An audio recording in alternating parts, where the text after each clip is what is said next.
tentang materinya. Untuk sebelum memulai,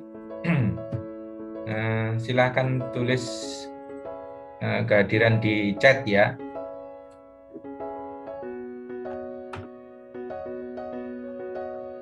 Ini saya ringkas saja, nanti saya jelaskan ulang tentang itu tadi.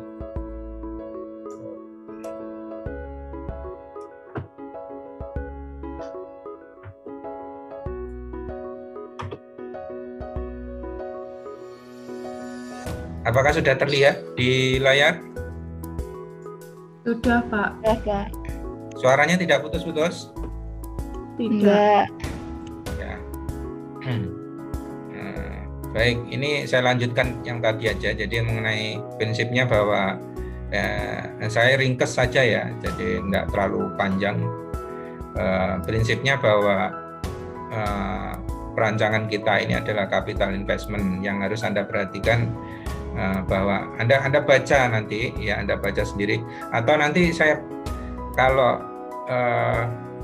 nanti coba saya sediakan videonya ya, video ajar tentang ini, tentang capital investment dari materi ini, supaya tidak terkendala oleh jaringan ya yang jelek umpamanya. Anda bisa putar saja nanti pada saat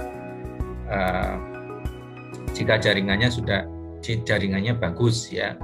Jadi memang jeleknya kalau video conference langsung ini ya, ini sangat tergantung pada jaringan saat itu ya. Kalau jaringannya jelek jadi nggak enak, jadi bosen. Nah, tadi saya sampai di sini ya. Jadi ciri investasi yang baik itu pada capital investment itu ada investasi cepat kembali, keuntungan besar pada objek tersebut, sampai operasional ya, sampai dijalankan, bukan sampai berhenti dibangun. Kemudian aman, kemudian berkembang itu berarti ada perencanaan ke depan ya, perkembangan selama beberapa tahun, karena capital investment ini sangat bergantung pada pertumbuhan ekonomi, kemudian pertumbuhan tren dari pasar ya, karena sifatnya komersial, maka biasanya untuk bangunan yang ini sangat tergantung pada jenis marketnya ya, jenis marketnya, pertumbuhan marketnya. Ya. Maka biasanya direncanakan juga beberapa tahun setelah bangunan ini dibuat ya. Jadi ada value-nya yang dihitung setelah bangunan ini tersedia ya, terbangun, dan itu wajib biasanya bagi mereka, karena 10 tahun setelah dibangun itu masih layak apa enggak, atau memang harus dirubah ya. Seperti saat ini pertumbuhannya untuk bangunan-bangunan itu yang perlu Anda perhatikan sebenarnya adalah bangunan-bangunan yang sekarang investasi terhadap luasan ruang itu sebenarnya tidak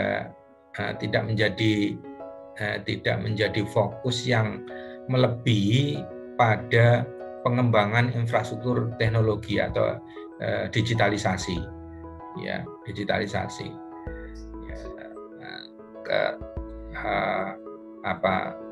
kecuali pada aspek-aspek yang berkaitan dengan fisik ya, umpamanya hotel ya, hotel itu kan berkaitan dengan fisik, berarti kalau orang tidur itu kan tidak bisa digitalisasi ya, tapi komunikasi bisa digitalisasi. Kemudian layanan-layanan lainnya yang sifatnya komunikasi itu hampir semua sekarang ini digitalisasi ya.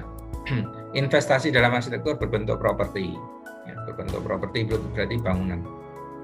Nah, nilai suatu properti dipengaruhi oleh apa? Ya, kondisi fisik ini mulai masuk pengaruhnya pada proses perancangan ya, kondisi fisik lingkungan, ya, kemudian juga nilai struktur bangunan, kemudian keharmonisan dengan bangunan ya, kemudian kondisi ekonomi pemerintahan dan lain-lain, karena berkaitan ya, ekonomi dan pemerintahan itu menjadi satu tolak ukur. Nah ini juga kondisi perekonomian dipilah ini di sini. Nah ini kondisi-kondisi ini yang sangat berpengaruh ya. Ya, kalau kondisi fisik dan lingkungan itu sudah menjadi fakta tradisionalnya ya. Tradisional maksudnya ya seperti sudah kita ketahui ya, kita pada proses perancangan dan lain-lainnya sudah ada. Kemudian nilai struktur bangunan juga begitu ya, ini fakta yang memang sudah inherent, langsung berkaitan dengan proses pembangunan. Keharmonisan dengan lingkungan itu kondisi sosial mengenai distribusi geografis atas kelompok golongan masyarakat, jumlah atau laju pertumbuhan penduduk. Nah, ini banyak berkaitan dengan segmentasi ya, segmentasi sosial ya, kondisi penggunanya, nilai masyarakat terhadap model desain dan ini persepsional ya, fashion ya, model desain dan lain-lainnya, karena tumbuh berkembang dan berubah terus ya. Ini menjadi salah satu ukur. Kemudian nilai kondisi pemerintah ya, ini dipengaruhi oleh kebijakan ya, biasanya menyangkut pada legalitas ya, pengaturan secara keseluruhan itu untuk tanah, lingkungan dan proses pembangunannya itu diatur oleh peraturan. Ekonomi, nah ini yang sangat floating, sangat mengambang, yang harus kita antisipasi, dan ini biasanya mengikut sertakan pakar-pakar ekonomi untuk memberikan prediksi ya, memberikan prediksi pertumbuhan dan pengembangan yang bisa dilakukan untuk bangunan tersebut. Nah, bangunan komersial secara umum bahwa bangunan ini yang mewadai kegiatan yang mendatangkan keuntungan ya sudah pasti nih. Ya, ini secara definitif saja. Keuntungan yang disebut berupa finansial, ini sekali lagi ini pengkayaan ya, pengkayaan untuk mendukung proses perencanaan dan perancangan saudara pada bangunan capital investment. Jadi ini harap diketahui. Ya, keuntungan yang dimaksud pada bangunan tersebut bisa finansial, juga berupa manfaat ya. Kemudian bangunan komersial bersifat publik ya, semi publik yang minimal skala kota urban. Jadi karena ini layanan umum pada umumnya ya, pada umumnya bangunan-bangunan komersial itu mengikut sertakan semua komponen sosial ya penggunanya. Nah, makanya bangunan-bangunan tersebut biasanya skalanya urban, kota ya. Kalau sudah skala urban, Anda tidak bisa lagi menggunakan parameter-parameter perancangan yang digunakan hanya untuk pembangunan rumah tinggal. Ya, hanya rumah tinggal. Yang bersifat, kalau yang berhubungan dengan rumah tinggal itu berarti real estate ya. Itu berskala kota nanti dampaknya. Ya, sudah besar.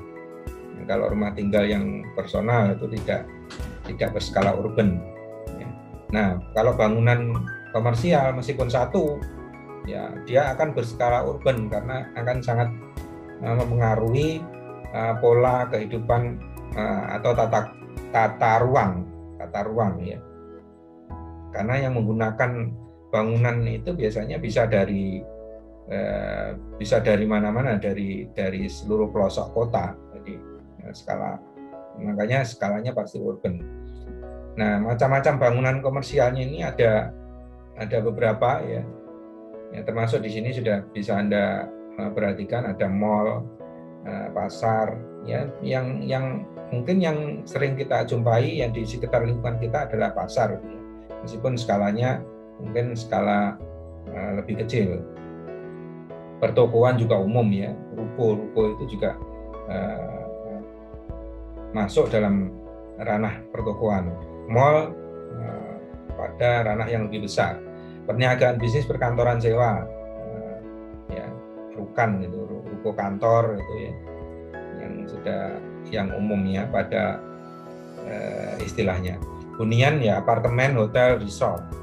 Fasilitas kesehatan, spa, medical center. Hiburan ya gedung konser, gedung permainan, studi permainan ya, museum, pokoknya yang mendatangkan yang ramai pada satu tempat dan fungsinya untuk bertujuan menghibur sana ya, pusat budaya dan lain-lainnya.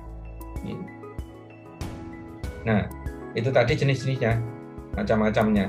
Nah, kalau pertimbangannya untuk merancang bangunan komersial itu apa saja? Ya, Anda tidak perlu menghafal ini, tapi paling tidak bahwa perancangan bangunan komersial itu pasti memenuhi 3 prinsip-prinsip seperti pemikiran yang Vitruvius tadi, yang dipecah-pecah menjadi komponen-komponen operasional seperti ini, ya, komponen operasional seperti ini. Karakter, citra, brand image itu kan masuk sebenarnya pada Venustas juga. Nilai ekonomis bangunan dan lokasi strategis, prinsip keamanan bangunan, kenyamanan bangunan, kebutuhan jangka panjang, ya, kondisi potensi karakter kawasan, kondisi sosial budaya masyarakat, perkembangan teknologi. Ini sebenarnya sama dengan ini tadi ya, faktor-faktor yang mempengaruhi properti tadi, ya, faktor-faktor yang mempengaruhi properti pada prinsipnya sama, ya, sama. Nah, karakter ini kalau dibahas satu persatu,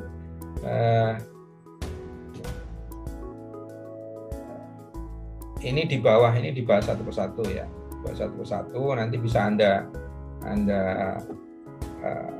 pelajari secara umum, karena ini sebenarnya umum ya. Karakter, umpamanya citra band sangat dikenal, meningkatkan daya tarik kunjungan, mempunyai nuansa tertentu, merujuk pada sasaran pengunjung, golongan ekonomi masyarakat tertentu atau golongan usia tertentu, berkaitan dengan perencanaan kota. Nilai ekonomis bangunan berarti secara ekonomis bangunan tersebut harus efektif dan efisien. Efisiensinya menyangkut pada kapital yang tadi, ya. Ada 2 kapital tadi. Ya, kuncinya sebenarnya di sana sih. Ekonomis itu kalau hasilnya maksimal dengan kan hukum ekonomi seperti itu ya. Hukum ekonomi. Jadi menghasilkan sebesar-besarnya dari modal yang sekecil-kecilnya. Sekecil-kecilnya maksudnya serendah mungkin, ya, tapi manfaatnya yang besar mungkin. Nah, prinsipnya seperti itu.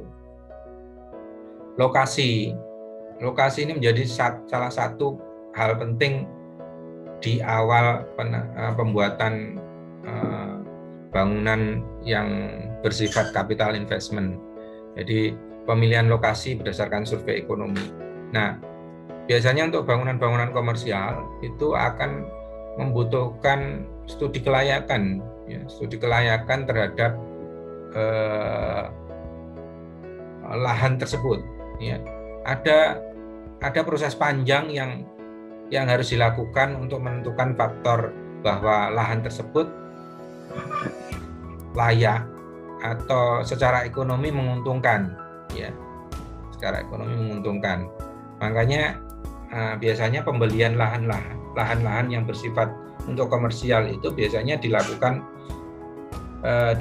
jauh-jauh hari, karena dia akan melihat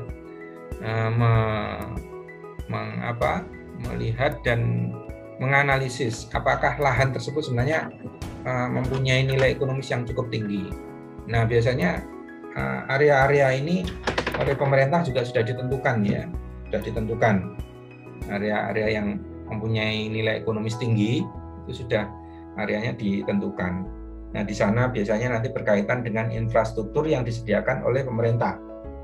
Ya, disediakan oleh pemerintah.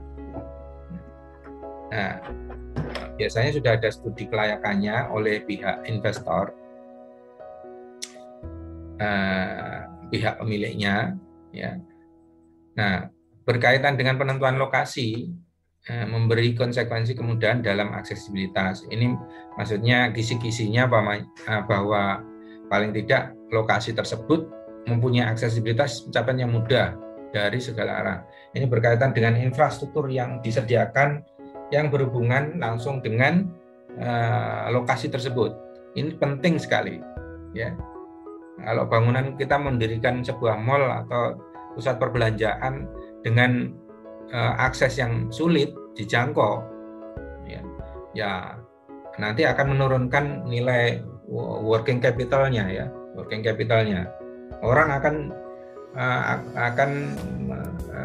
cukup sulit untuk menjangkaunya atau mengaksesnya, sehingga terjadi penurunan pengunjung, ya, penurunan pengunjung. Berdekatan dengan calon konsumen. Nah, ini tadi. Nah, biasanya studi kelayakan survei itu tidak hanya pada masalah lokasi, tapi juga market, ya, market. Ya, ini memang bukan disiplin kita secara langsung untuk market ini.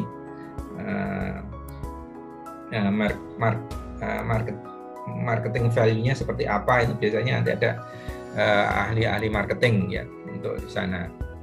Nah, biasanya mereka memetakan kira-kira konsumen yang paling besar itu posisinya di daerah mana saja.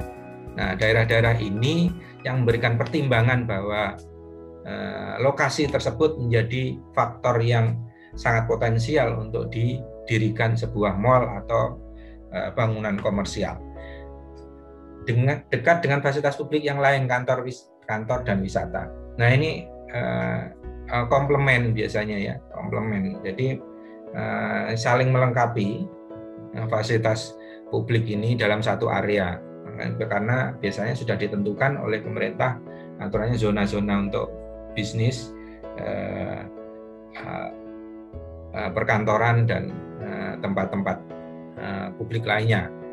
Nah, ini sangat mendukung untuk fasilitasi tempat publik. Jadi merupakan komplement, ya, sangat mendukung. Nah, kalau ada pertanyaan bisa langsung di sela saja, ya, tidak perlu menunggu ini karena slide-nya agak panjang ini dari Pak Erwin. Jadi langsung ditanyakan saja atau didiskusikan langsung, ya.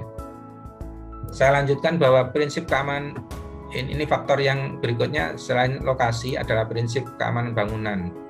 Ya, bangunan harus safety, ya, tentu, ya, dari sisi untuk keselamatan maupun keamanannya ini, ya. Nah, keselamatan, pencegahan kebakaran, penanggulangan ini menjadi fokus nanti, ya, saudara, pada perancangan bangunan ini menjadi fokus yang penting, ya, fokus yang penting yang harus muncul dalam pemahaman saudara, ya, tentang keselamatan dan keamanan bangunan. Munculnya dengan apa, ya? Munculnya dengan Anda merancang. Ini kan rencananya seperti ini. Rancangannya harus ada sistem kebakaran, ya, penanggulangan pencegah kebakaran, ya. Sistemnya harus Anda rancang, ya, bagaimana menempatkan titik-titik detektor untuk kebakaran dan jaringan-jaringan yang untuk pemadam kebakaran, ya, pemadam kebakaran, karena bangunan-bangunan ini biasanya menyangkut jumlah yang banyak, ya, jumlah luasan yang besar, maka biasanya sistemik, ya, sistemik harus dirancang secara sistem. Nah, secara sistem itu berarti kalau secara sistem berarti bisa diprediksi dan diatur, ya, bisa diprediksi dan diatur. Nah, penyelamatan kebakaran, ya, nah, ini harus jelas pada bangunan publik karena luasnya dan menyangkut menyangkut mobilisasi banyak orang dalam sebuah bangunan, maka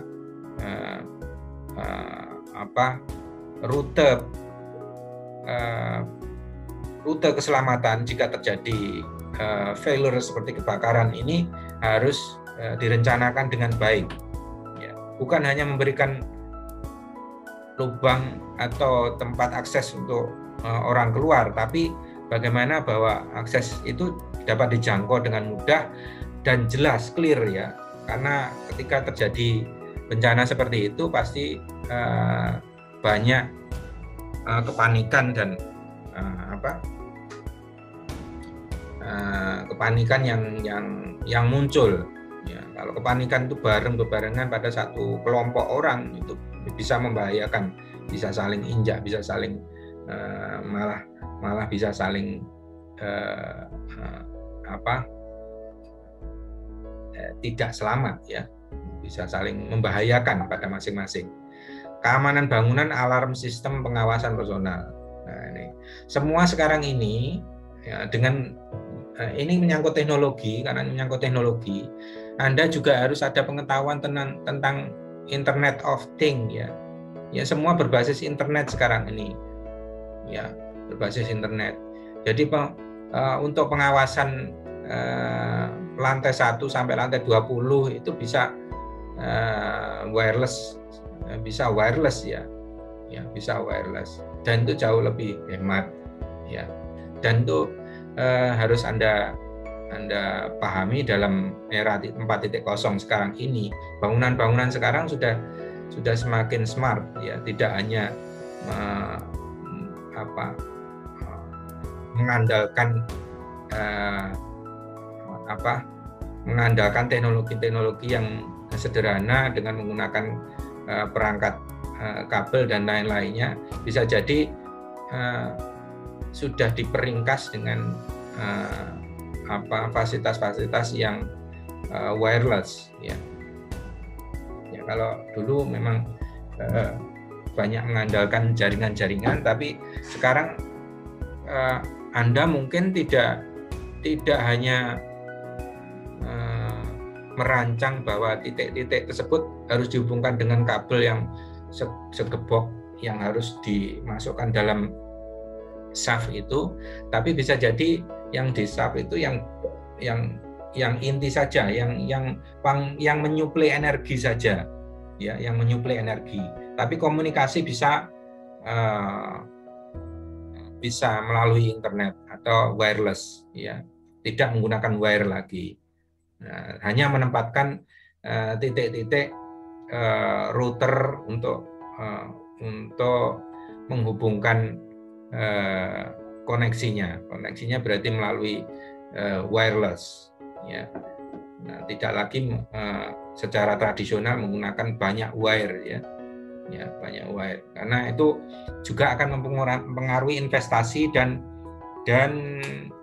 durability ya, durability. Jadi investasinya memang di awal mungkin agak lebih besar, tapi pada jangka panjang, pada working capitalnya, dia akan lebih tinggi nilainya, value-nya, ya. Sehingga kalau dihitung overall itu semuanya jadi bisa lebih murah, ya, pada jangka panjang, ya, jika dihitung dengan dalam konteks working capitalnya, pelaksanaannya. Nah, tentunya itu harus menjadi bahan perhatian saudara ya, teknologi-teknologi seperti Internet of Things. Jadi sebagai gambaran bahwa Internet of Things itu berarti semua apa yang kita lakukan komunikasi sekarang ini sudah by wireless dengan internet khususnya ya. Termasuk penggunaan robot, otomasi sistem-sistem bangunan ya. Otomasi sistem bangunan termasuk di sana adalah penggunaan robot-robot sederhana di sana ya, termasuk perancangan yang Internet of Things itu ya, menggunakan smart system di pintu, kemudian di lampu, kemudian di penyediaan fasilitas akustik, ya, pencahayaan, kemudian beberapa fasilitas-fasilitas lainnya yang diatur melalui komunikasi wireless, melalui automasi. Nah, prinsip kenyamanan bangunan yang berikutnya yaitu menyangkut kenyamanan audio, kenyamanan sirkulasi dalam bangunan. Nah, ini semua yang saya sebutkan tadi dengan konsep Internet of Things ini, audio dan kenyamanan sirkulasi dan lain-lainnya itu semua sudah disiasati dengan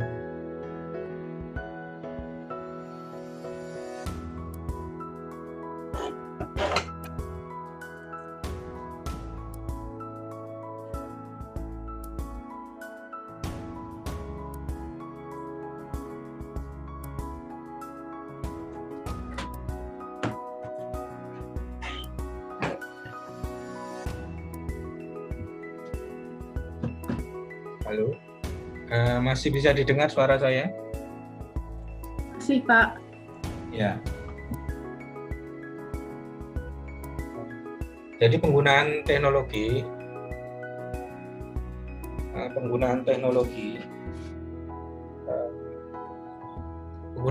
ini meliputi kenyamanan audio dan sirkulasi dan bangunan, ya, bisa transportasi.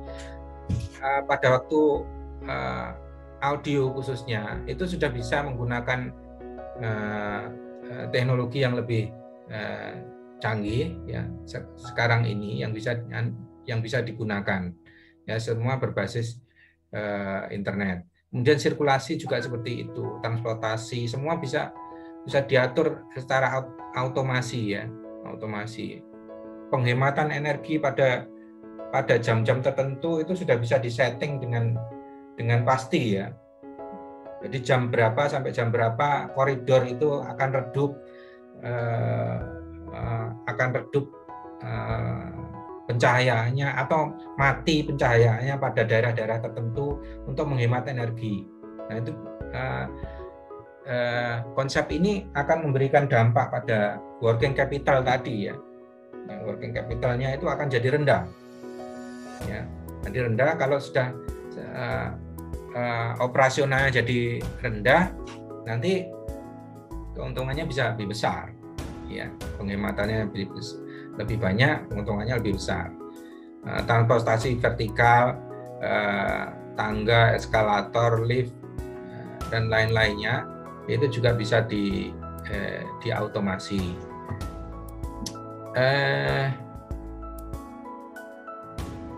Audio juga seperti itu, ya, bisa melalui wireless, ya, tanpa kabel, karena menggunakan kabel itu, ya, kalau menggunakan wire itu pasti akan membutuhkan ruang dan investasi fisik wire-nya, ya, wire-nya, dan itu bisa beratus-ratus meter panjangnya, karena dalam bangunan itu bisa meliuk-liuk, bisa sampai ke bagian-bagian yang kecil, ya, ke bagian-bagian yang kecil. Nah, kemudian berikutnya adalah pertimbangan ekonomi, sosial, budaya, dan teknologi, ya, kebutuhan jangka panjang. Tentunya ini menyangkut proses jangka panjangnya nantinya, ya, dan ini bisa disingkat. Jadi ekonomi exhaust tech ini dari potensi-potensi pertimbangan tadi diringkas saja. Jadi prinsipnya bahwa faktor-faktor ini akan mempengaruhi secara langsung, ya, atau memberikan dampak pada working capitalnya, ya, pada waktu jalan, ya, pada waktu bangunan tersebut beroperasional, ya. Kondisi budaya masyarakat itu bisa berubah, ya, 10 tahun kemarin atau 5 tahun kemarin dengan sekarang ini mungkin sudah sangat berubah, ya, Perkembangan teknologi juga seperti itu, potensi kawasan itu juga seperti itu, ya, kebutuhan juga seperti itu, karena kebutuhan itu menyangkut masalah pengguna. Ya mungkin saja kebutuhan saat ini sudah tidak sebesar tentang luasan ruang ya, tidak sebesar seperti yang dulu-dulu ya. Atau konsepnya tentang marketing itu sudah tidak reliable lagi, konsep-konsep yang dulu digunakan sekarang ini pada era digital seperti saat ini ya, karena proses spreadnya pada waktu pemasaran itu juga tidak menggunakan secara tradisional seperti saat dulu. Ya, sekarang banyak menggunakan internet dan jaringan-jaringan maya. Ini ada diberikan contoh perhitungan ekonomi bangunan, ekonomis bangunan ya, studi kasus. Ini sebagai gambaran supaya sekali lagi pengkayaan gambaran untuk melatar belakangnya Anda membuat judgement ya, setiap keputusan pada proses perancangan ya, pada proses perancangan yang ada. Judgement-nya harus didasari, dilatar belakangi oleh ini. Di sisi pendanaan proyek biasanya dilakukan dengan cara konvensional, yaitu pendanaan dengan modal sendiri dan utang jangka panjang. Ini biasanya berkaitan dengan perbankan ya, pengadaan investasi awal karena menyangkut duit yang cukup besar, duit yang bisa miliar dan triliun, maka biasanya ya miliaran, ratusan miliar atau triliun malah. Kalau kawasan bangunannya itu cukup besar, maka biasanya pendanaannya tidak cukup satu orang ya. Pada umumnya adalah pendanaan utang jangka panjang karena menyangkut working capital tadi ya. Di sisi lain, penggunaan pendanaan secara konvensional seringkali menghasilkan cost of capital yang tidak optimal atau kurang menguntungkan perusahaan. Nah, kalau perusahaan sekarang malah justru banyak perusahaan-perusahaan itu yang sifatnya sebagai hosting saja ya, host saja. Ya, contohnya maksudnya seperti Sipoa. Nah, jadi akhirnya ada beberapa risiko yang mungkin bisa terjadi ya, karena ada perusahaan sekarang itu kalau mendirikan bangunan yang capital itu tidak murni dari orang yang sebuah perusahaan langsung satu perusahaan membiayai untuk bangun gedung. Sekarang sifatnya tidak seperti itu. Jadi ada perusahaan-perusahaan yang host yang mengumpulkan, dia membuat proposal bangunan capital investment, kemudian menjual ke investor-investor ya, investor untuk dibiayai. Sebenarnya tidak dari perusahaan itu sendiri yang punya duit ya, dia tidak punya duit sama sekali mungkin malah ya, tapi punya jaringan ya, dan kemudian kalau investasi itu selain dari investor ini dia menarik uang, dia juga menarik uang dari calon pembeli ya. Nah, calon pembeli dengan membayar biasanya investasi awal. Sehingga beberapa risikonya, beberapa perusahaan risiko terhadap perusahaan-perusahaan ini, ada beberapa perusahaan yang sifatnya memang tidak jujur dan nakal, bisa sampai setelah terkumpul uangnya tapi belum dibangun ya, belum dibangun, hanya berupa lahan saja. Lahan pun biasanya punya investor lainnya, karena investor itu belum tentu uang ya, bisa jadi dia lahan juga ya, itu. Nah, biasanya kalau tidak jujur setelah ngumpulin uang bisa jadi lari ya. Nah, yang lari ini kasus seperti Sipoa ya, seperti beberapa gedung di Ngagel dulu juga ada apartemen ya, sampai tidak selesai. Itu biasanya ketidakcukupan dana untuk melanjutkan. Nah, ketidakcukupan ini kan dananya kemana? Nah, dananya berarti ada masalah mungkin dari sisi perusahaannya. Nah, perusahaannya bisa pada tidak bertanggung jawab karena dapat duit diinvestasikan, dia dapat ngumpulin duit kemudian diinvestasikan keluar belum dapat, keluar negeri maksudnya ya, belum dapat duit untuk ini, akhirnya mandek. Nah, akhirnya enggak. Nah, banyak beberapa kasus. Nah, ini seperti itu. Nah, cara pembiayaannya seperti ini ya, ini hanya ringkes saja. Ya, ringkes ya, pada intinya bahwa yang skema 1 ini jarang sekali ya. Kalau dalam proyek besar enggak mungkin, enggak ada mungkin kayaknya ya, enggak sendiri itu. Ya pasti kebanyakan modal skemanya 1, 2 sampai 4 ini ya. Nah, makanya itu apa pengaruhnya Pak dengan proses perencanaan dan perancangannya? Ya pengaruhnya sebagai latar belakang sekali lagi bahwa gambaran ini yang saya berikan ini gambaran bahwa proses perencanaan dan perancangan yang saudara lakukan nanti harus mempertimbangkan hal-hal non teknis seperti ini ya. Nah, efeknya apa? Ya efeknya kalau Anda membuat, karena modalnya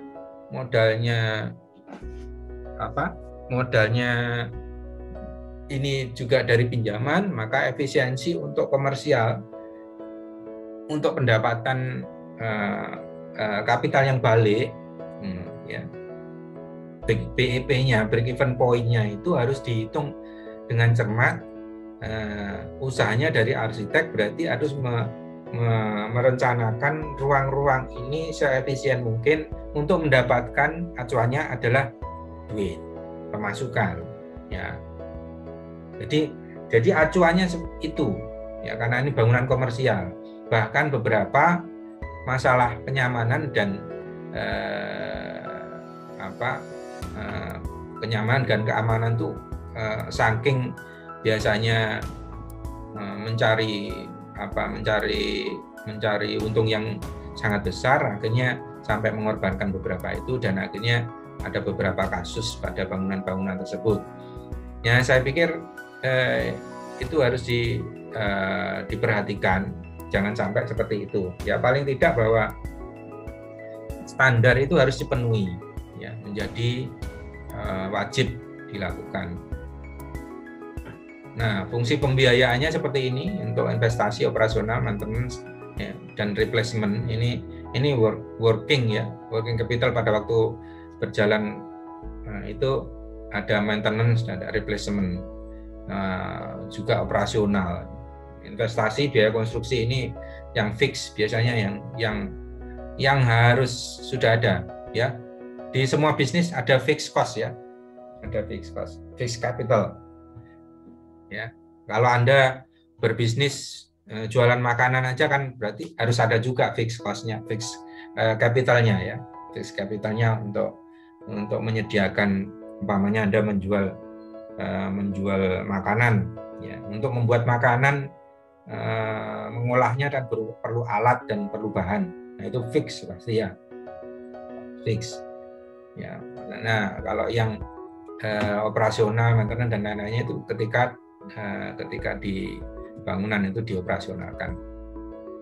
Nah, biaya bangunan ini ada biaya perencanaan, perizinan, pelaksanaan.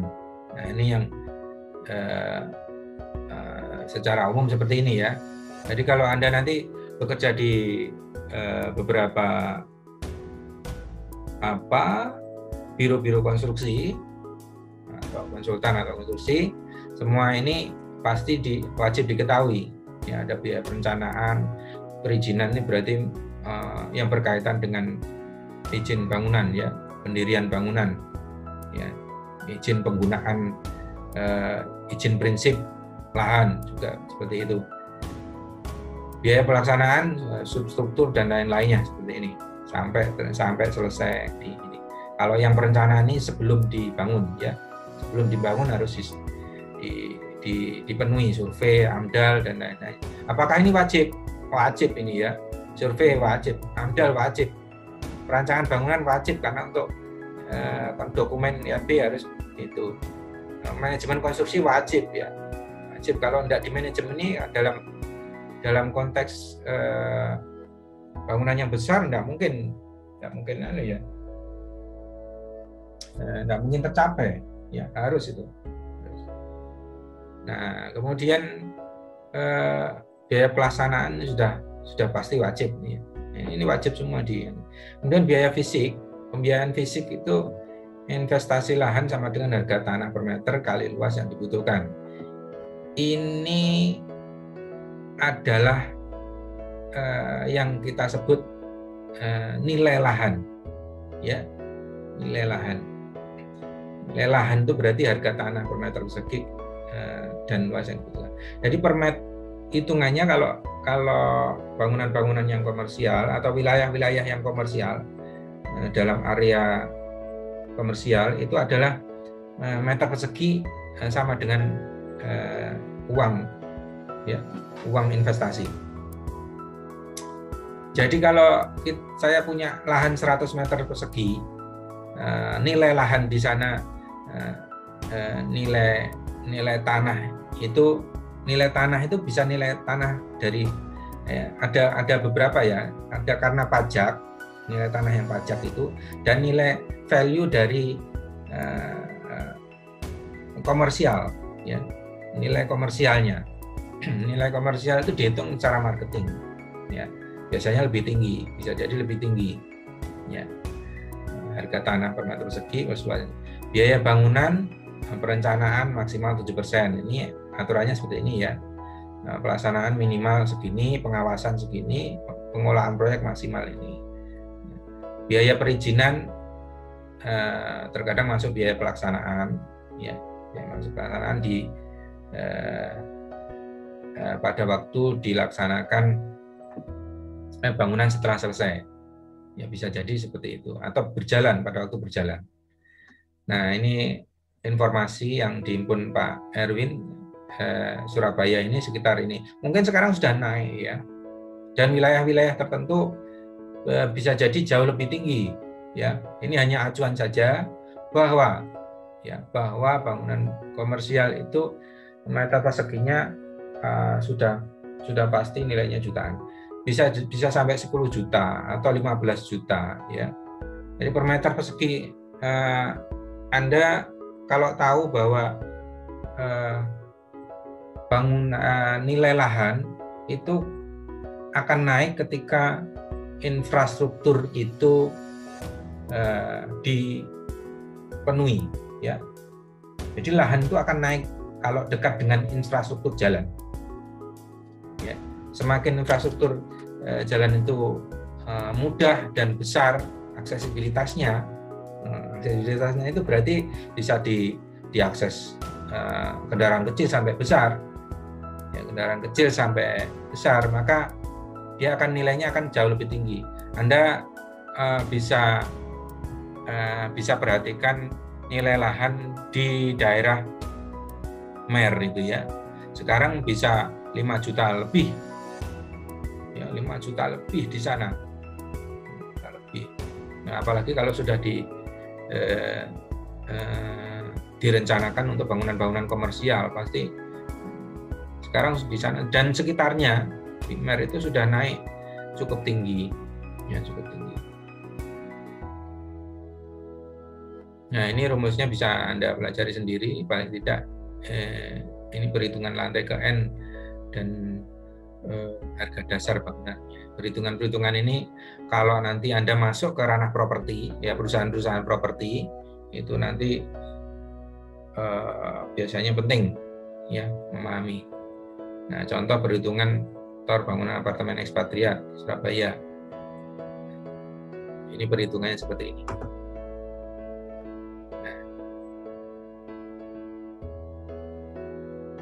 Baik, jadi ini hanya informasi, bisa saudara perhatikan sendiri sebagai bahan bacaan.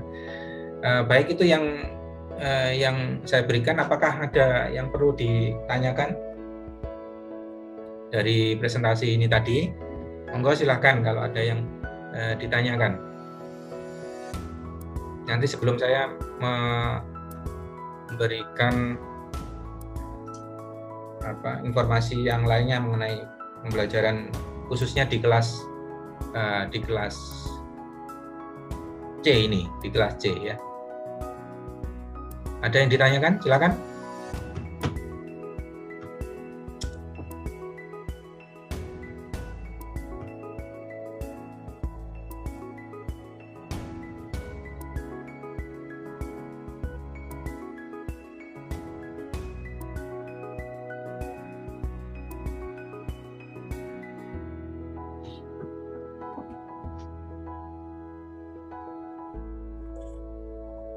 Pak, saya mau bertanya, Pak. Ya, silakan, Andika. Iya, Pak. Pak, saya mau bertanya tentang kalau misalnya kita kan seorang arsitek itu menemukan klien yang ingin membangun bangunan kapital kayak gitu kan, Pak. Ya. Dengan tanah yang rata-rata mahal. Tapi kita juga seorang arsitek kan punya pemikiran kalau misalnya kita mendesain juga memperhitungkan sustainable kayak jangka panjang. Mestinya kita kan juga berpikir akan luasan area terbuka hijaunya atau lain sebagainya gitu kan, Pak. Sedangkan klien ini saat kita sajikan desain dengan maksudnya dengan RTH yang mungkin besar, lebih luas dari besar kayak gitu, sedangkan mereka menolak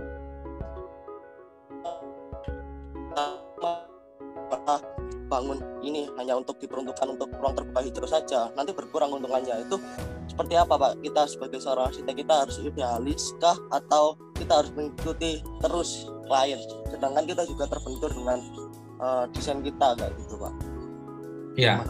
Ya, terima kasih Andika. Pertanyaan bagus nih.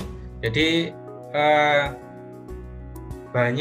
banyak isu yang muncul memang rumornya seperti itu ya. Jadi tapi gini, karena faktor yang Anda tanyakan itu sebenarnya sangat sangat situasional sekali menurut saya ya. Jadi karena ketika ini kan menyangkut masalah bergening posisi arsitek ya. Ya, satu itu bergening posisi arsitek. Jadi kalau arsiteknya itu biasanya punya bergening tinggi ya, mereka bisa intervensi jauh lebih besar dalam masalah konsep ya, dalam masalah konsep. Satu itu. Jadi harus diperhatikan posisi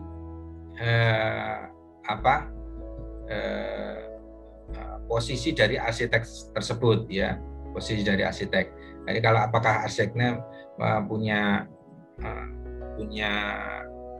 istilahnya brand ya, punya brand atau nama yang cukup besar, punya pengaruh yang cukup besar apa enggak.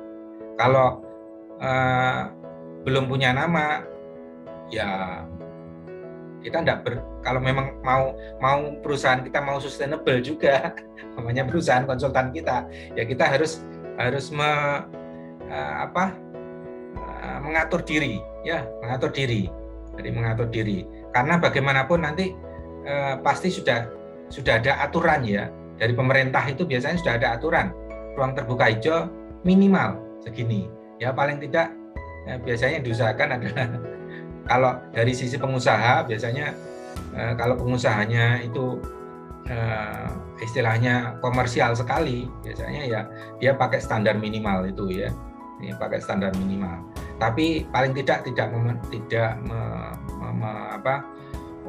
menyalahi aturan. Jadi faktor pertamanya memang posisi ya, branding dari arsitek tersebut. Nah, yang kedua bahwa biasanya untuk perusahaan, untuk bangunan-bangunan komersial seperti ini umumnya itu masuk dalam pengerjaan biru ya, biru arsitek ya, biru arsitek. Tim berarti tim ya, tim di sana. Nah, karena tim ini pasti melalui diskusi yang panjang. Nah, proses diskusi yang panjang ini yang bisa digunakan untuk memberikan argumentasi yang lebih baik terhadap apa yang dimaui oleh arsitek dengan konsep sustainable tersebut. ya. Karena bagaimanapun salah satu tugas dari arsitek atau bironya adalah memberikan gambaran ke depan, ya, gambaran ke depan bahwa prospek dan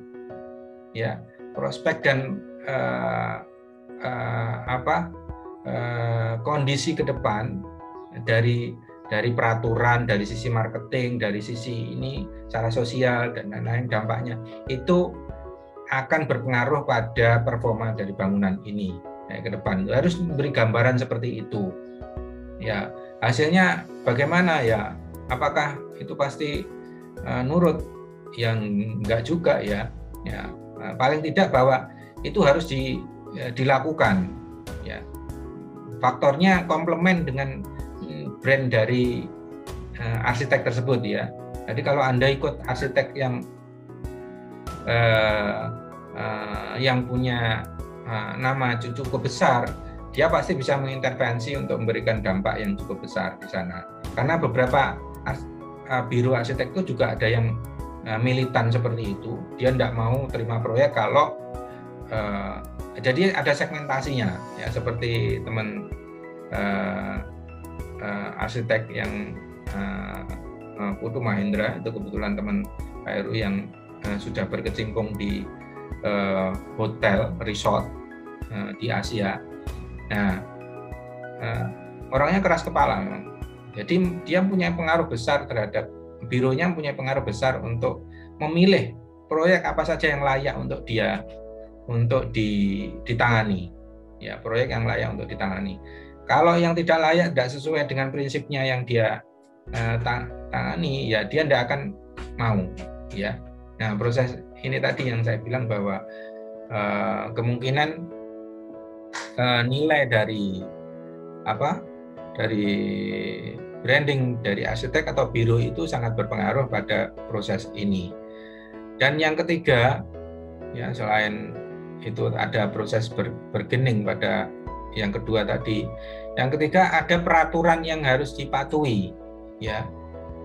Peraturan yang harus dipatuhi untuk masalah sustainable dan kelangsungan perancangan yang baik, ya, perancangan yang baik untuk ini.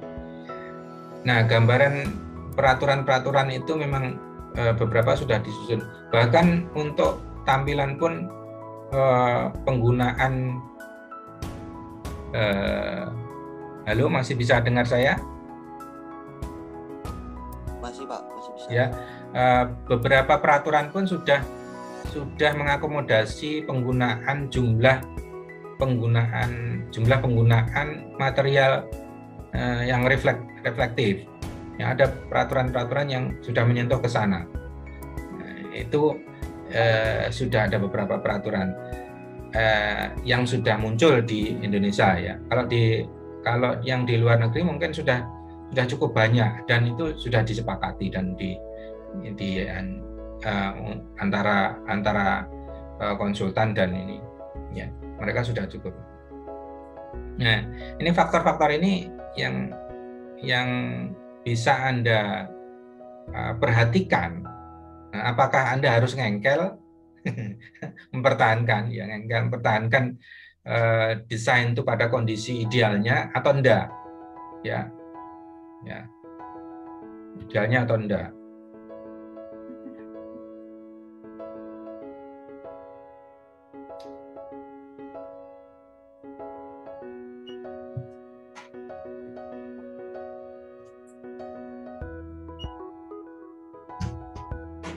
Ya, kondisi idealnya atau enggak.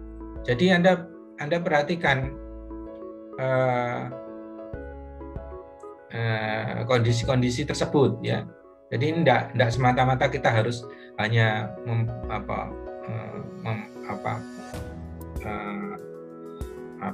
mempertahankan diri dengan konsep-konsep itu. Karena paling tidak kalau menurut pertimbangan saya bahwa kita ada peraturan minimal yang harus dipenuhi di sana. Itu yang minimal yang paling tidak harus kita capai ya.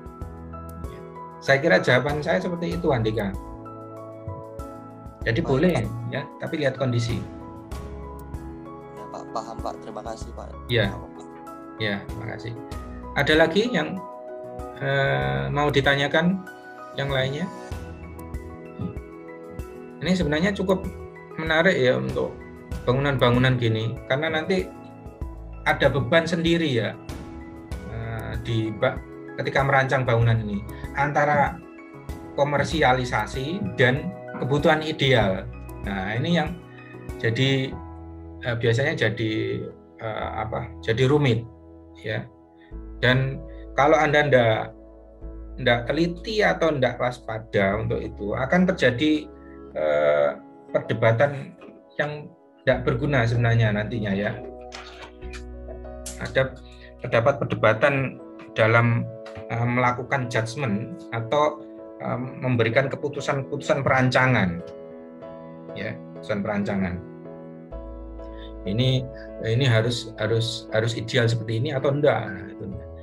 Nah, kalau menurut saya ya itu tadi. Jadi harus gambaran-gambaran itu tadi yang memberikan pengaruh supaya saudara bisa merancang lebih baik. Memang buat judgement untuk bangunan-bangunan komersial itu enggak mudah ya. Enggak mudah biasanya. Tapi paling tidak ada konsep yang clear dari saudara bahwa bangunan komersial ini mempunyai nilai lebih di sana. Tidak hanya mewadahi aktivitas saja ya. Ada yang lain?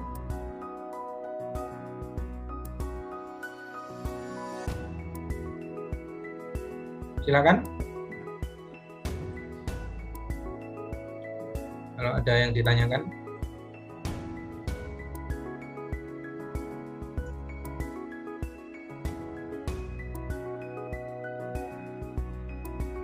Baik, kalau tidak ada yang ditanyakan, saya akan berikan informasi setelah materi kuliah ini. Saya memberikan informasi tentang proses pembelajaran ya di kelas C. Ya, di kelas C. Fokus dari proses pembelajaran di kita ini karena daring, maka fokus pembelajarannya kita tetapkan di e-learning ya. Semua informasi komunikasi pembelajaran itu ada di e-learning sebagai dokumen resminya ya, sebagai dokumen resminya. Jadi saudara tidak diperkenankan dan saya tidak akan menerima evaluasi apapun selain di e-learning ya, baik tugas asistensi atau yang lainnya, karena dokumennya harus terupload di sana. Ya, dia akan tersimpan di sana semuanya. Ya, dan saya di dashboard saya bisa membuka kapan saja dan saudara juga bisa melakukan melakukan akses kapanpun di mana saja dengan menggunakan e-learning. Tentunya ada beberapa ketentuan-ketentuan yang harus saudara ikuti ya supaya memudahkan evaluasi. Jadi ketentuan itu semata-mata untuk mempermudah evaluasi. Jika jadi prosesnya pembelajaran nanti ada metodenya karena pusatnya di e-learning, metodenya bisa dokumen, bisa langsung seperti saat ini atau tidak langsung ya, tidak langsung berarti melalui e-learning itu ya.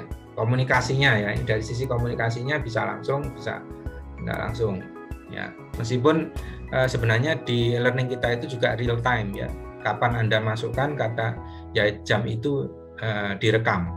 Jadi semua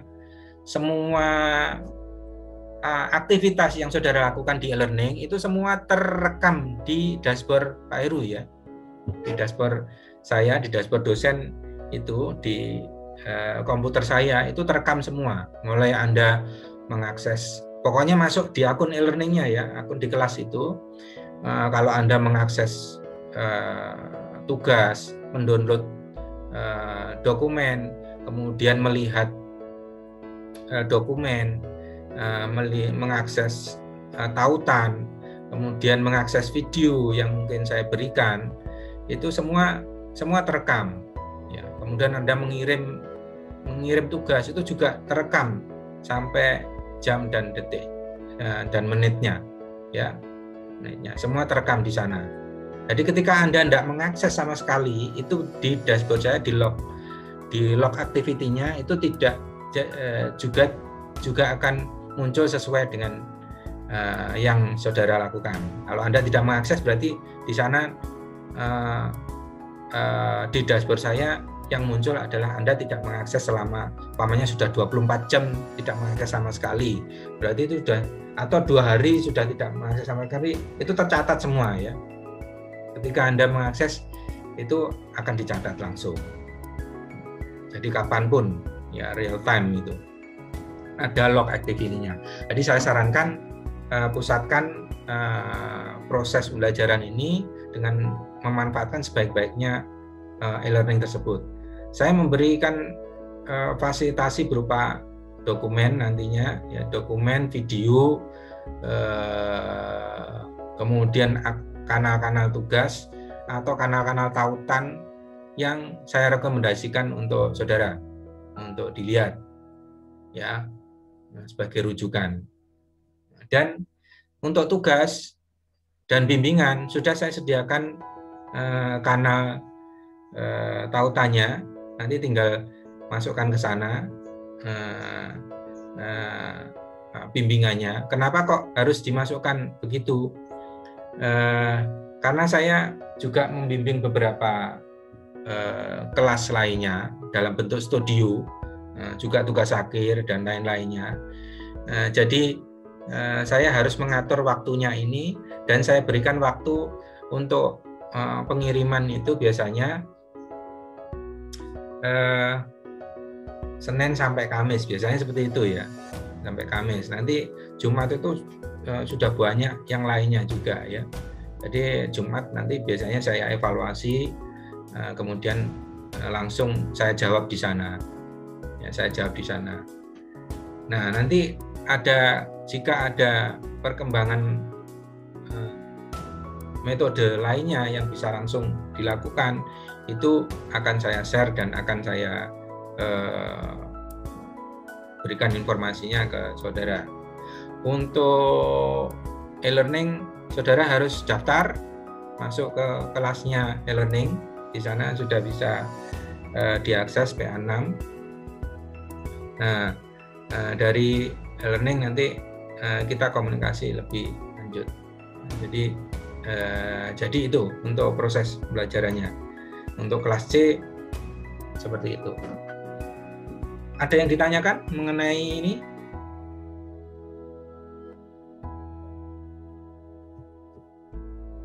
Silakan. Pak Heru, saya mau tanya.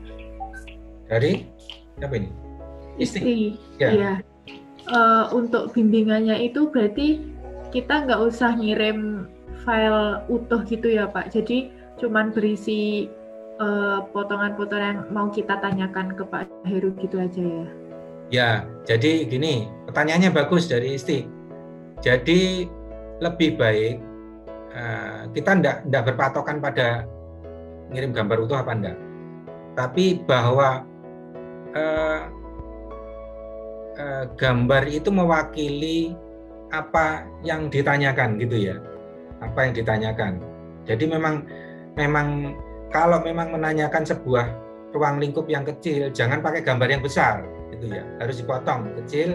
Sebaiknya seperti itu. Teknik ini memang saya kembangkan sudah lama supaya saudara bisa fokus terhadap apa yang Anda tidak ketahui atau apa yang Anda ingin diskusikan secara detail, bukan yang global ya. Rata-rata pertanyaan kalau mahasiswa berdiskusi tanyanya yang global ya, jadi tidak pada sesuatu yang detail ya, Nah, saya harapkan dengan ini Anda bisa lebih jeli. Nah, apakah saya boleh menyertakan gambar yang keseluruhan lengkap? Ya boleh ketika ketika pertanyaan tersebut juga menyangkut kita harus melihat pencitraan yang secara keseluruhan, atau Anda sisipkan di halaman berikutnya jadi satu. Jadi yang awal itu detail-detail pertanyaan dan gambar-gambar yang detail, yang terakhir ini saya sisipkan secara keseluruhan. Biasanya seperti itu anak-anak, seperti itu. Ya, teman-teman yang lainnya kalau yang tugas akhir biasanya seperti itu. Intinya bahwa format tersebut harus mewakili gambar yang ditanyakan, dan pertanyaan harus ada, ya. Pertanyaan itu berarti diskusi, ya. Jangan pertanyaan ujian yang harus dijawab Pak Heru. Banyak mahasiswa yang kalau membuat pertanyaan itu seperti membuat ujian, ya. Membuat ujian. Jadi Pak Heru yang harus jawab itu. Enggak, ya.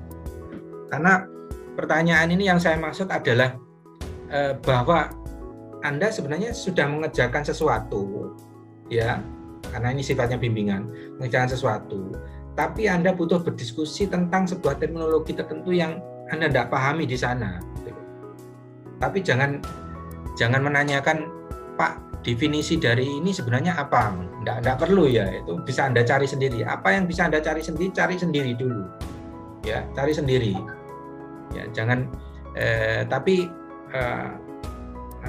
buatlah sebuah topik diskusi yang itu layak untuk bisa menjawab detail dari masalah yang Anda buat, itu, ya. Jadi sifatnya diskusi ke Pak Heru, pertanyaan. Jangan pertanyaan. Terus yang ada pertanyaan yang begini, Pak, apakah boleh ini? Anda tidak perlu. Sebenarnya tidak di perancangan, ya, terutama di ide gagasan dan lain-lain, tidak ada yang boleh dan tidak itu, ya, karena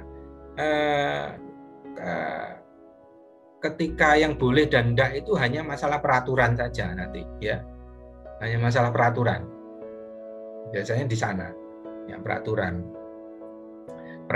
dan persyaratan requirement dari requirement teknis, ya, yang secara umum, ya, secara umum itu biasanya boleh enggak. Jadi jangan menanyakan boleh enggak, Pak, ya, contohnya seperti apa sih, Pak? Nah, contohnya, Pak, bolehkah saya menempatkan lobi di sini? Ya nggak apa-apa, ya, itu tanggung jawab saudara, itu, ya, tanggung jawab saudara bahwa Anda menempatkan di sana. Terus yang harus disusun apa? Apakah lobi itu layak untuk ditempatkan di sana? Itu mari kita diskusikan, ya. Nah, tentunya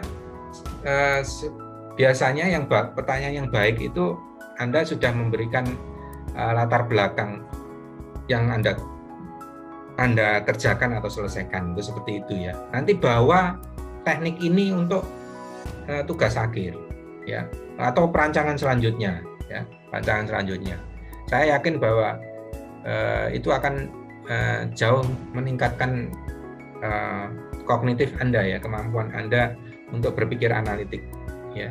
Karena orang yang pertanyaan yang bagus itu sebenarnya 60% itu sudah Anda jawab sendiri, ya, sudah tahu, sudah diselesaikan. Tapi terdapat beberapa pertimbangan yang harus saya diskusikan, ya, seperti itu maksudnya, ya. Jadi itu jawaban saya, Isti Martana. Ya, Pak, makasih. Ya. Ada yang lain lagi?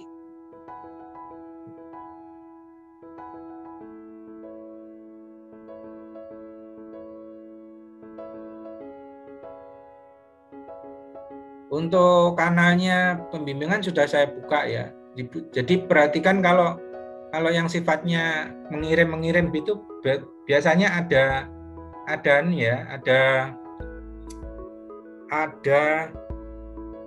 limitasi waktunya, ya. Ada limitasi waktunya. Biasanya banyak mahasiswa yang tidak perhatikan itu, ya. Pokoknya ngumpul, apalagi tidak pernah mendengarkan, itu pokoknya ngumpul. Tahu-tahu tidak bisa mengirim karena sudah overdue atau melebihi batas waktu. Ya, di batas waktu, jangan sampai seperti itu. Dibaca pada waktu di kanal itu pasti ada waktunya ya, perhatikan. Jadi kalau di learning itu menuntut kita untuk jauh lebih teliti ya, apa yang baca petunjuk dan baca interface-nya. Untuk mengirim, ya ini sering lupa juga. Mengirim itu ada proses kirim, send, dan konfirmasi. Ya. Jadi ada 2 kali validasinya. Ya. Jadi dikirim, kemudian di-send itu, kemudian juga dikonfirmasi. Kalau Anda tidak konfirmasi, berarti dokumen Anda tidak terkirim. Ya, tidak terkirim dokumen Anda, bentuknya draft. Ya, tidak terkirim, statusnya tidak terkirim. Jadi dicek, nanti ya. Jadi setelah dikirim harus dikonfirmasi. Selama belum dikonfirmasi, maka dokumen akan tetap menjadi statusnya belum terkirim dan masih bisa saudara edit, ya, masih bisa saudara rubah. Kecuali sudah dikirim, ya sudah konfirmasi, itu tidak bisa dirubah, sudah masuk ke inbox saya. Ada lagi pertanyaan? Saya mau bertanya, Pak. Ya, Sinta. Ya, kan selama seminggu ini nanti kan itu ya Pak ya, tentang kajian studi presiden. Ya. Nah, sedang di e-learning itu kan ruang bimbingan itu untuk kayak pertanyaan-pertanyaan yang emang ingin didiskusikan ya Pak. Berarti kita nggak perlu kayak upload progres kita gitu Pak. Lah kalau Anda menanyakan tuh berarti kan harus ada gambarnya. Iya. Nah, gambarnya itu berarti kan progres. Oh, berarti gambar yang kita tanyakan itu sama dengan progres kita gitu ya, Pak? Iya. Kalau enggak ada gambarnya kan berarti Anda enggak progres sama sekali. Oh, iya. Ini berarti begitu ya. Jadi nanti berikutnya kayak minggu depan Anda sudah tidak mengerjakan ini lagi kan, mengerjakan gambar ya, dan seterusnya. Ketika Anda mengerjakan gambar itu bukan gambar orang lain ya. Ya, yang ditanyakan, didiskusikan itu bukan gambar orang lain, tapi gambar hasil dari pekerjaan saudara. Ya, sekali lagi gambar dari pekerjaan saudara. Ya, pekerjaan saudara. Jadi kalau Anda menggunakan gambar orang lain, nanti nilai fokus dari diskusi dan jawabannya itu nanti tidak akan berguna bagi proyek saudara. Ya, tidak akan ada gunanya nanti. Nah, yang benar ya rancangan saudara itu yang dikirim atau dilakukan proses pembimbingan. Tinggal capture saja, nanti diambil, nah terus didiskusikan. Kalau denah ya denah, kalau tampak ya tampak. Ya. Apakah harus tampak semua? Karena ruangnya terbatas, kalau membahas sesuatu yang detail jangan pakai gambar yang besar ya, maksudnya gambar keseluruhan. Nah, nanti enggak ada gunanya juga akhirnya. Kalau membahas tentang sistem air kotor, berarti Anda menunjukkan jaringan-jaringan yang dibuat secara vertikal maupun secara horizontal. Ya Anda tunjukkan itu jaringannya biar terlihat. Formatnya yang penting tidak harus berdampingan seperti yang dalam ketentuan itu ya. Yang saya contohkan kan berdampingan ya. Kalau yang saya contohkan berdampingan. Anda di atas bawah ini juga boleh. Jadi gambarnya bisa lebih gede. Dan formatnya harus PDF ya. Harus PDF. Anda masukkan dalam PDF. Setiap dokumen-dokumen pertanyaan itu Anda simpan dan dalam PDF, kemudian Anda kirim di e-learning. Karena yang bisa dibaca langsung dalam dan gambarnya muncul dalam dashboard itu adalah PDF. Yang lainnya terkirim tapi harus di-download dulu. Nah, itu membuat lama nanti. Ya, Pak Heru lama nanti harus download dulu baru Tapi kalau yang PDF langsung bisa muncul ya. Dan filenya jauh lebih ringan. Ya. Filenya jauh lebih ringan. Yang untuk menggunakan PDF, gunakan PDF yang ringan saja ya, yang minimal ya. Jangan pakai PDF yang gede, kayaknya berat. Itu ya Sinta Purbayasi ya, jawaban saya dan teman-teman yang lainnya. Ada lagi? Oh iya Pak, tanya lagi. Kan kalau yang sekarang ini kan itu ya Pak ya, kayak berupa kajian yang bersumber dari pustaka sama literatur. Berarti kan bukan desainnya kita sendiri. Berarti kalau kita mau asistensi mengirim gambarnya itu berarti apa ya Pak? Halo ya. Iya. Kalau kita mau ini ya, kalau yang sekarang makanya kalau yang sekarang karena ini belum proses perancangan, yang dikirim ya gambar yang jadi topik. Ya, yang jadi topik ya, yang Anda pilih itu, yang Anda asistensikan. Kan memang tugasnya belum merancang ini. Oh iya ya Pak. Iya Pak. Ya. Terima kasih Pak. Ya, sama-sama. Ada yang lain?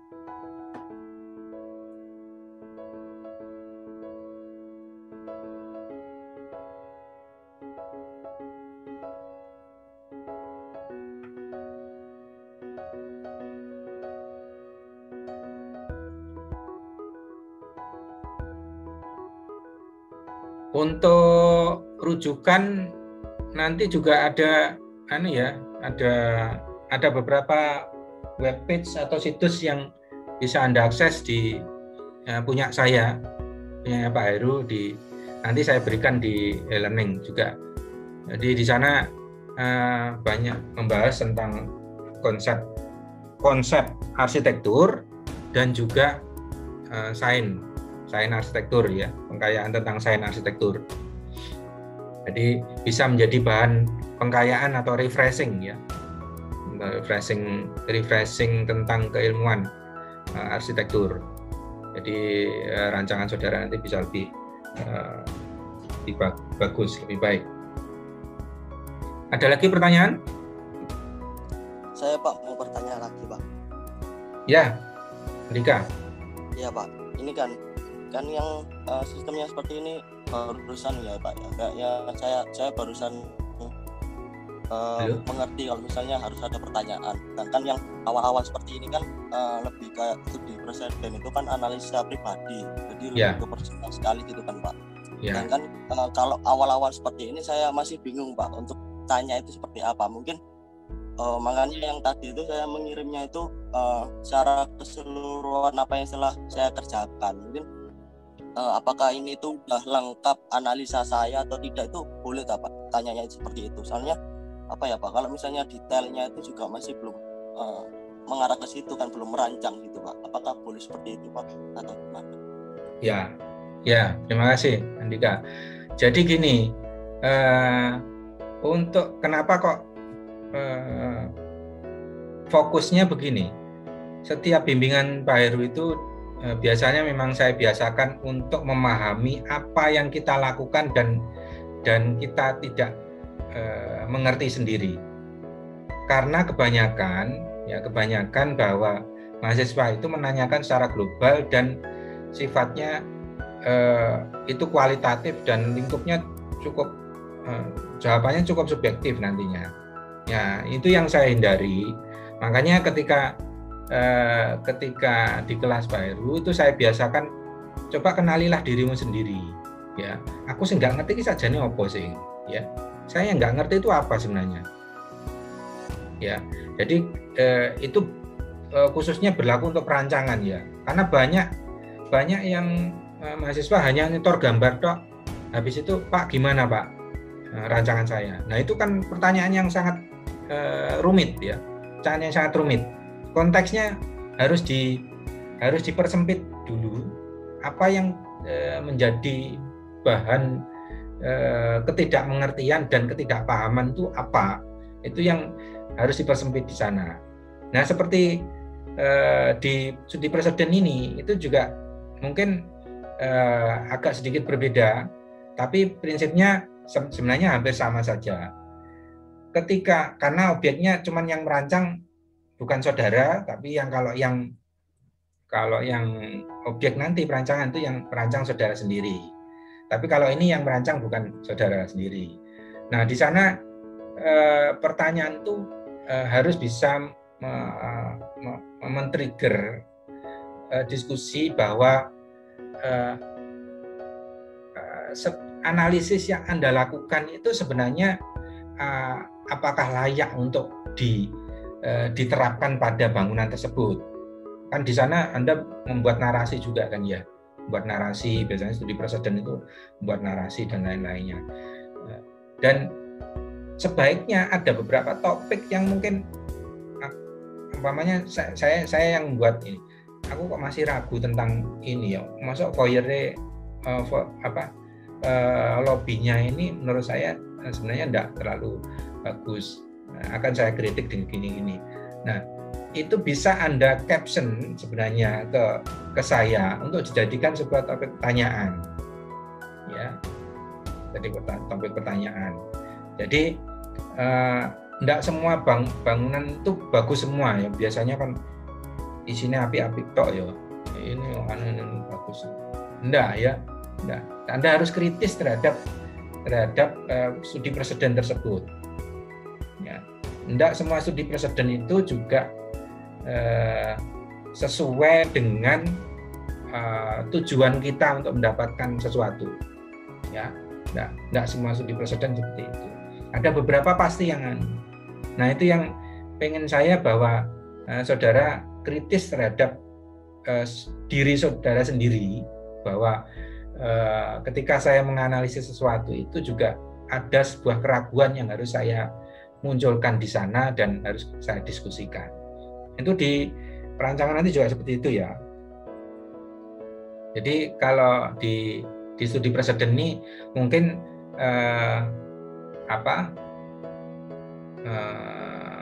konteksnya jauh lebih ringan ya, tidak terlalu rumit ya. Tapi sebenarnya kalau menurut saya sih ada beberapa yang harus dalam tanda kutip harus diragukan dalam sebuah studi preseden itu ya.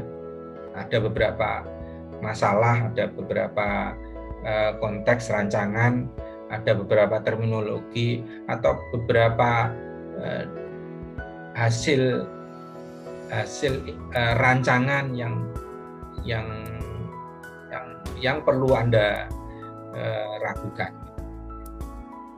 Jadi nanti ini sambil latihan ya, Sebenarnya banyak yang bingung setelah tugas akhir aja juga bingung kok, karena tidak terbiasa ya, tidak biasa mengkritisi dirinya sendiri, ya, tidak biasa mengkritisi dirinya sendiri, akhirnya bingung.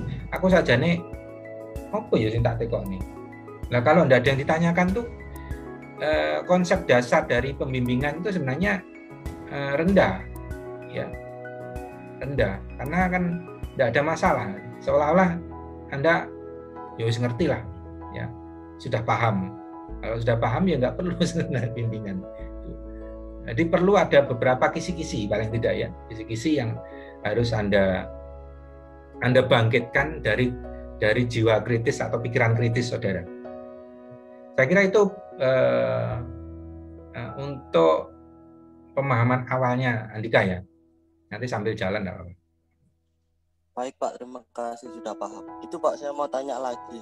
Ya. Kalau misalnya sudah terlanjur saya ngirim itu terus gimana Pak? Kan saya tadi itu ngirim semua file dan kan sudah ada. Ya enggak apa-apa. Kan nanti Anda mau review lagi bisa saya kembalikan dulu. Oh, begitu. Nah, jadi saya balikkan statusnya jadi draft. Jadi Anda tinggal ngomong Pak, saya Pak ingin merevisi itu. Jawaban saya yang mau saya revisi dulu Pak. Oh ya enggak apa-apa, nanti saya langsung dari admin saya statusnya saya rubah jadi draft. Jadi balik lagi. Jadi nanti Anda harus konfirmasi lagi untuk kalau sudah jadi draft kan Anda bisa ada rubah kan. Anda rubah sendiri. Terus habis itu Anda kirim langsung lagi. Enggak masalah. Baik Pak. Baik. Ya. Terima kasih Pak. Ya, sama-sama. Jadi gampang sekali, Anda tinggal bilang aja. Yang penting jangan terlambat. Ya, jangan terlambat. Pak Heru paling enggak respect kalau terlambat itu. Karena ini sistemik ya. Sistemik itu berarti biasanya kita rancang jauh-jauh sebelum hari.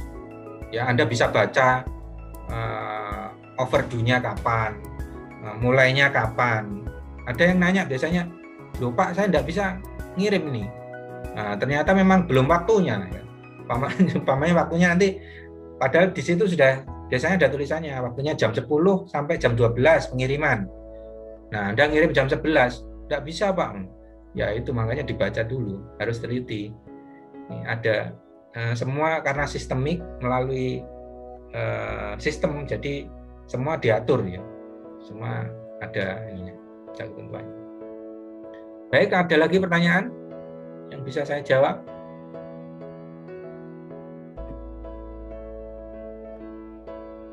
Kemudian jangan sampai tidak mengirim ya. Kalau tidak mengirim berarti kolom nilainya di e-learning nanti di dashboard saya kosong. Ya. Lebih baik mengirim jelek daripada tidak mengirim. Karena kalau tidak mengirim kosong. Jadi Anda bisa ketahui pengiriman tuh kapan dan sampai kapan, jauh-jauh hari sebelum prosesnya ya. Minggu depan pun juga Anda bisa lihat di sana. Oh ini jam segini. Anda berarti atur sendiri lah ya. Atur sendiri waktu prosesnya biar biar lancar ya. Saya pikir lebih mudah ini karena semua bisa terbaca sebelumnya ya. Tidak mendadak. Semua sudah diatur oleh sistem. Baik, itu masih ada lagi?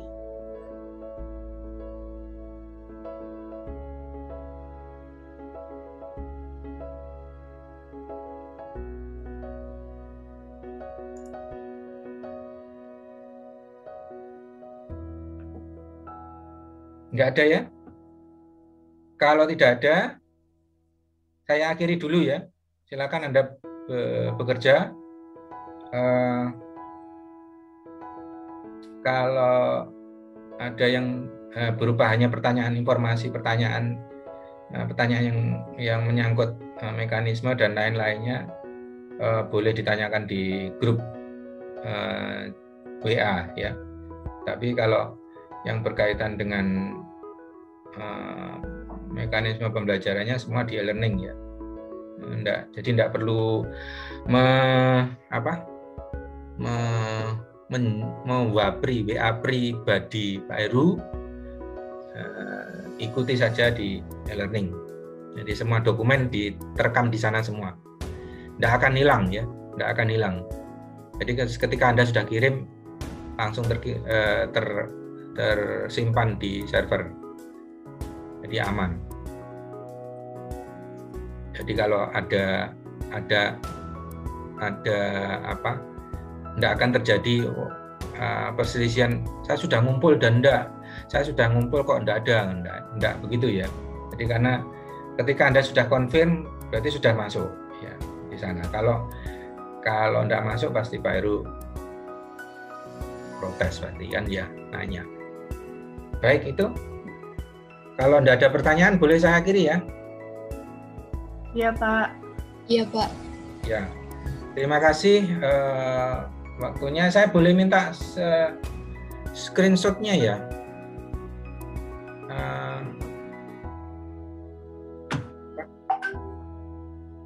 kamera.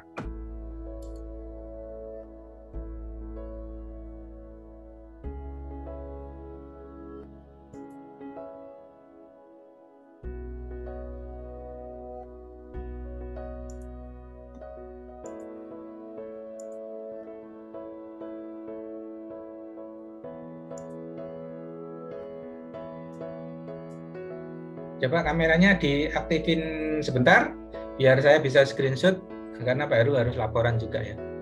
Harus laporan. Laporan untuk ini. Nggak apa-apa. Di-on-kan sebentar. Di-on-kan sebentar. Bentar aja. Bentar.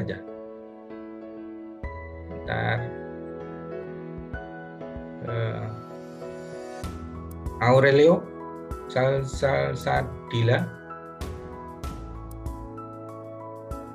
Sapit, tolong. Muhammad Ilham, Aurelio Salsadila, mohon kameranya bentar. Nggak apa-apa. Gelap Pak, di sini lagi mati lampu Pak di lokasi saya. Oh iya, mati lampu. Kok nggak di luar aja?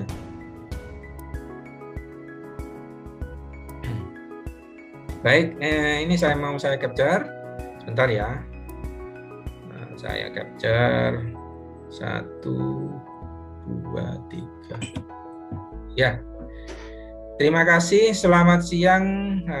Salam sehat untuk semuanya. Jaga kesehatan selalu. 3M atau 5M yang lebih lengkap. Jaga selalu protokol kesehatan. Jaga kesehatan semuanya ya.